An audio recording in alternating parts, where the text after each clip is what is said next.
Et j'invite effectivement les meilleurs à me rejoindre sur scène pour une brève discussion.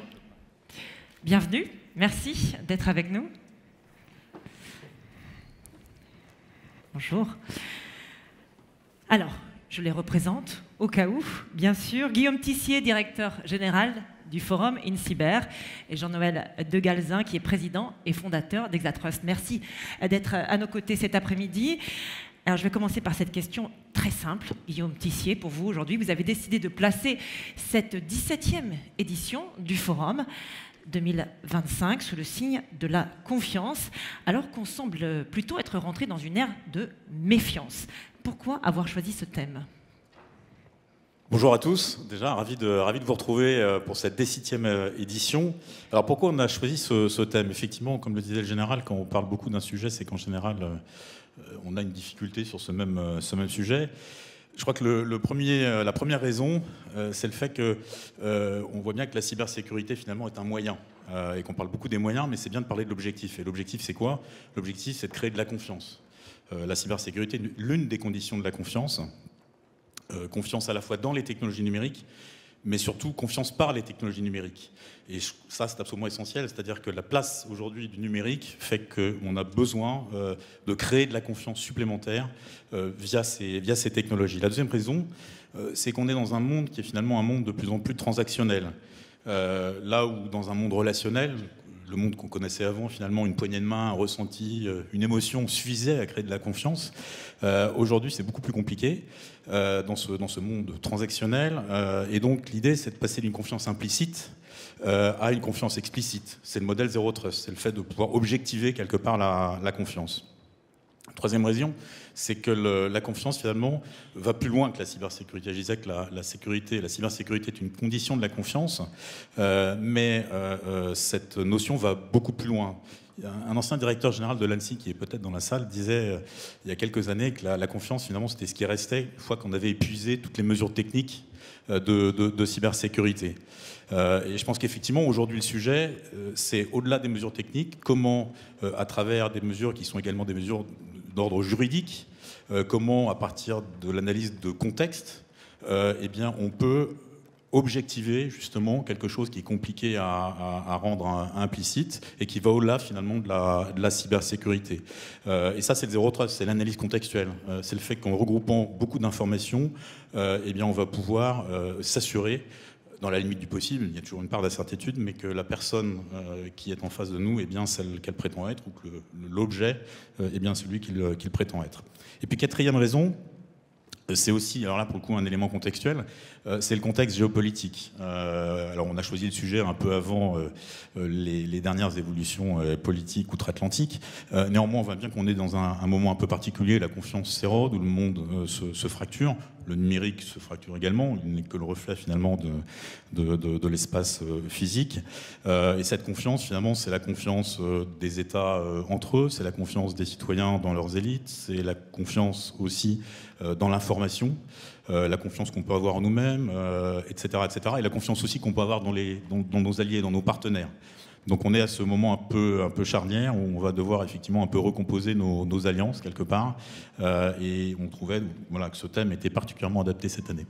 Merci Guillaume Tissier, ce thème de la confiance, on va le décortiquer bien sûr ces 3 prochains jours du forum.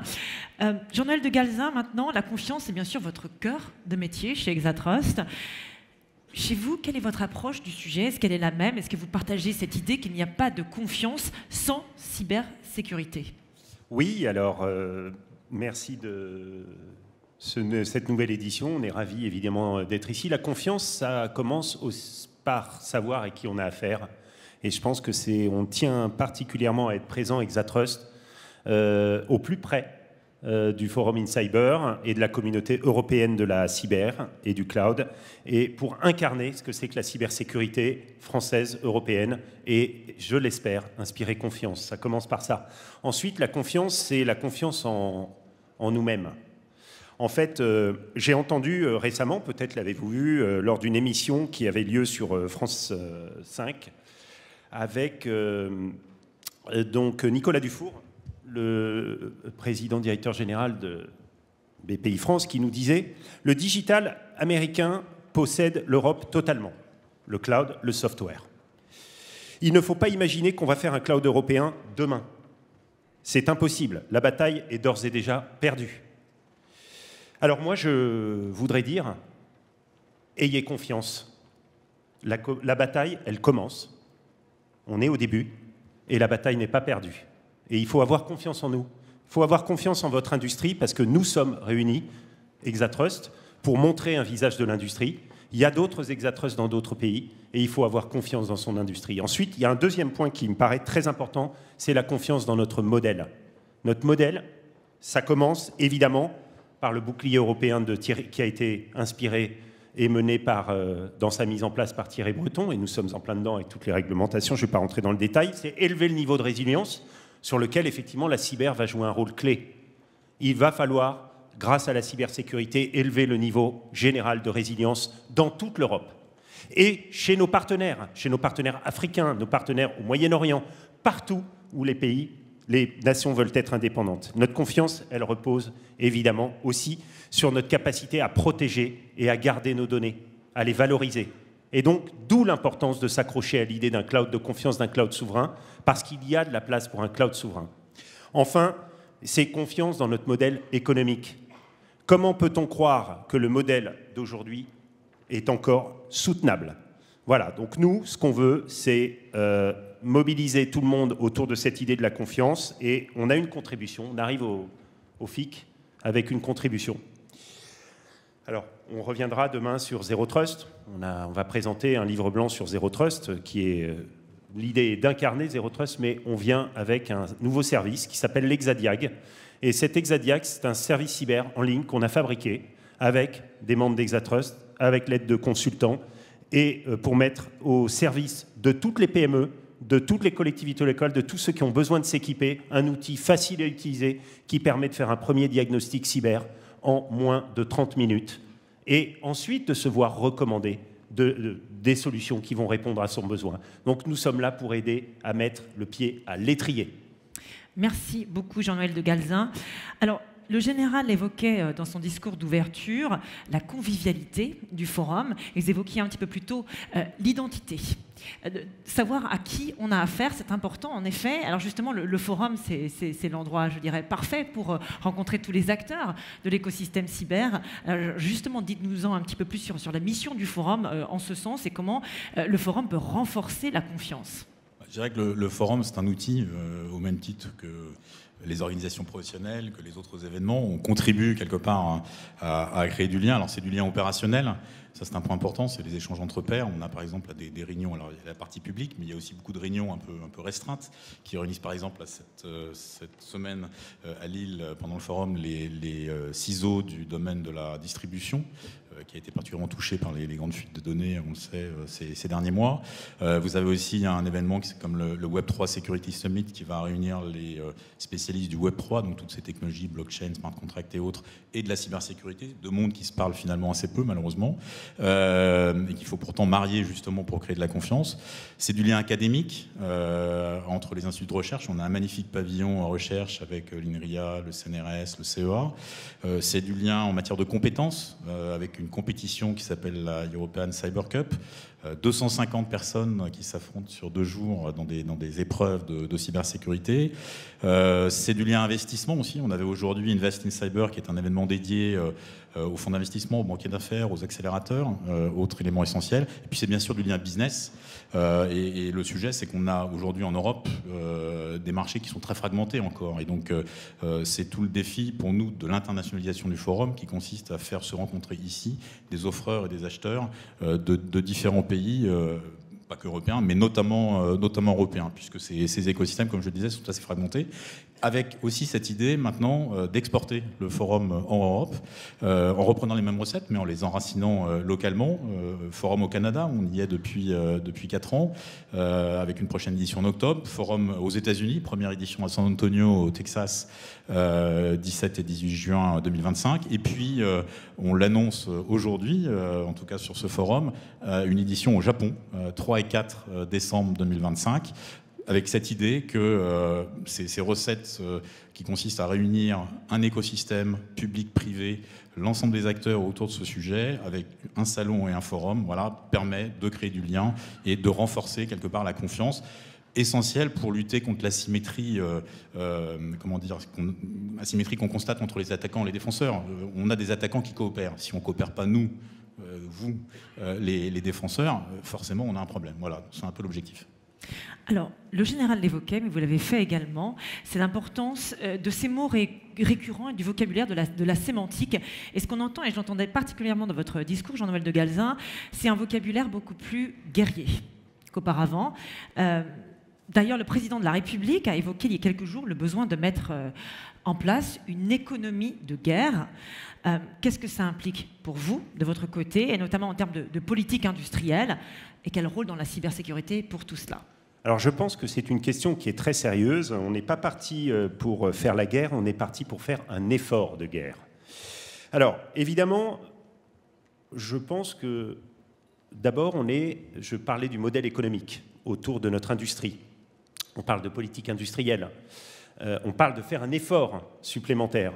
Nous, en fait, on est déjà quelque part en guerre. On se bat, on est unis. L'union fait la force chez Exatrust. Et en fait, nous, on pense qu'il faut se battre contre le modèle numérique européen actuel. Je pense que le modèle actuel nous mène à la fois, notre modèle d'achat numérique nous mène à la dépendance numérique et à la faillite numérique. Nicolas Dufour, dans la même interview, nous disait « Chaque année, 120 milliards d'euros partent aux États-Unis avec tout ce que nous achetons en numérique. » J'ai envie de dire, quelle est la contribution de ces 120 milliards sur notre modèle social, fiscal, sur tout ce que nous sous-tend notre modèle de société? Où est cette contribution? Donc je pense qu'il faut qu'on commence par revoir notre modèle économique et notre modèle d'achat, tout simplement, notre modèle d'investissement. Donc je pense qu'il faut faire un appel à faire en sorte que l'effort de guerre que l'on nous demande soit fléché sur des investissements souverains, français en France, européens en Europe. Et je pense que c'est absolument vital pour notre modèle économique. Ce n'est pas seulement une question de guerre, c'est une question pour l'avenir, l'avenir qu'on est en train de bâtir. Alors récemment, par exemple, on envisage un prêt de 450 millions d'euros. On demande aux Français de contribuer à un prêt de 450 millions d'euros. J'ai aussi le souvenir qu'il y a quelques jours, Microsoft a encore remporté un contrat de 152 millions d'euros avec l'Éducation nationale, suivi par l'École polytechnique peu de temps après. Je n'ai pas l'habitude de réagir sur ce genre de choses, mais là, je n'ai pas pu m'empêcher de me poser la question, est-ce que les 450 millions d'euros que nous allons mettre dans ce prêt vont servir à signer 3 contrats Microsoft avec 3 grandes entités publiques différentes? C'est ça la question que je me pose. Donc, quand je dis que je suis en guerre ou que nous sommes en guerre, je suis en guerre contre la fuite que nous sommes en train de pratiquer de notre propre souveraineté et de nos moyens économiques numériques. Voilà, c'est ça pour moi qui doit nous amener à une forme de responsabilité dans tout ce que nous allons faire, dans les investissements que nous allons faire dans les années qui viennent. Et donc c'est le moment d'investir dans nos plateformes de cloud. Justement, c'est le moment, ça commence, c'est maintenant, dans la cyber, dans le quantum computing, dans notre logiciel libre et dans tous ces moyens qui vont nous permettre de reconquérir nos territoires numériques les uns après les autres. Donc je ne dis pas qu'il faut enlever Microsoft ou enlever tous les produits américains. Je dis que si vous mettez 150 millions d'euros chez Microsoft pendant 4 ans, pensez-vous que nous pourrions faire, nous, les entreprises de la cyber, les start-up, les PME innovantes, avec 150 millions d'euros sur 4 ans? Eh bien, on créerait une industrie européenne. Voilà, donc c'est ça qu'il faut qu'on arrive à faire. C'est le New Deal dont parlait le général il y a quelques minutes. Merci. Il y a un paradoxe ici en Europe, c'est la réglementation. On s'en vante, mais on peut également critiquer son aspect un petit peu... Enfin, qui restreint effectivement l'investissement et l'innovation et le reste. Parce que pour faire valoir ses intérêts et ses valeurs, l'Europe a beaucoup régulé. Nice 2, dont on va parler bien sûr tout au long de ce forum, sur un plan opérationnel, DMA et DSA en termes de politique industrielle, le AI Act, dont on a beaucoup parlé également récemment, alors que pendant ce temps-là, de l'autre côté de l'Atlantique, ce qui souffle, c'est un véritable vent de dérégulation. Donc nous, qu'est-ce qu'on fait? Et est-ce qu'on a été un peu trop loin ou est-ce qu'on continue sur ce cap-là? Quelle est votre pensée là-dessus, Guillaume Tissier? Il y a quelques années... Guillaume, attends, je voulais juste interrompre. Est-ce que vous êtes au courant? J'ai entendu ça par ce qu'on appelle les milieux autorisés.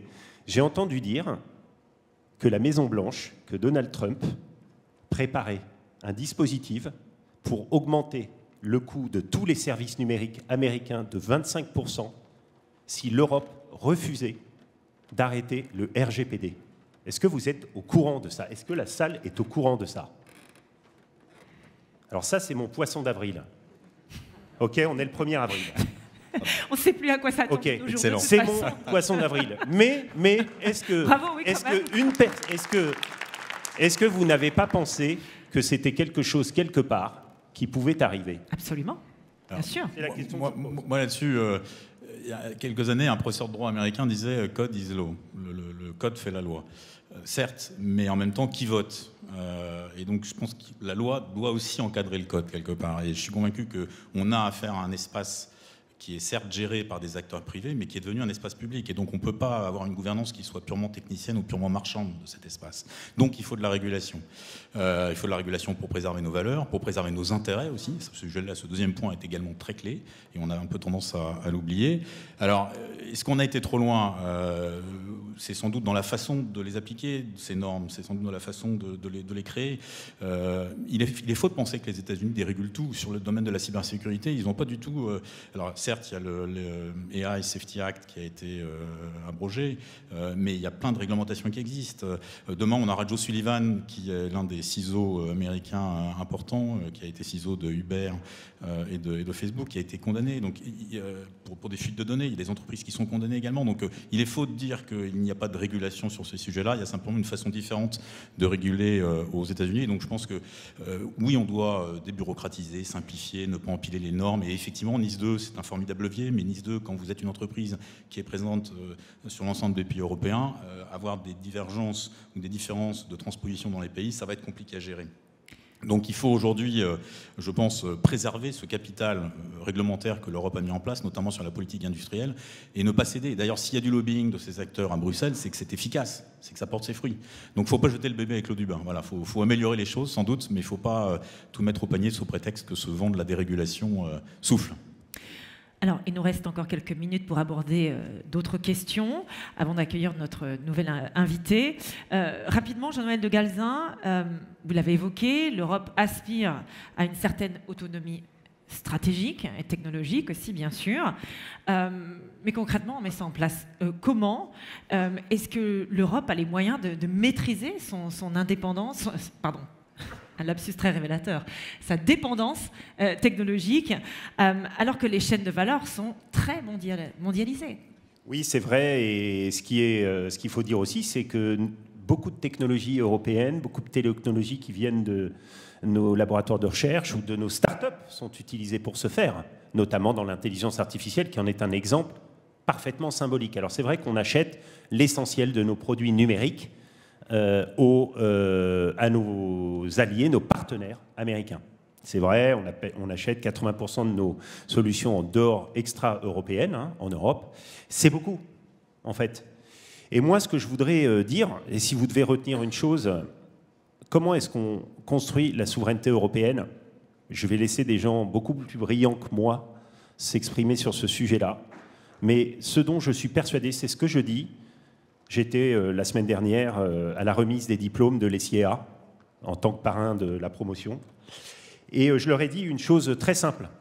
Je pense que chacun dans cette salle, chacun en Europe, quand nous prenons des décisions de partenariat, quand nous prenons des décisions d'investissement, quand nous prenons des décisions d'achat, quand nous prenons des décisions, c'est à nous d'appliquer un principe simple, qui est aujourd'hui un principe qui va nous permettre de reconquérir une forme d'indépendance et d'autonomie.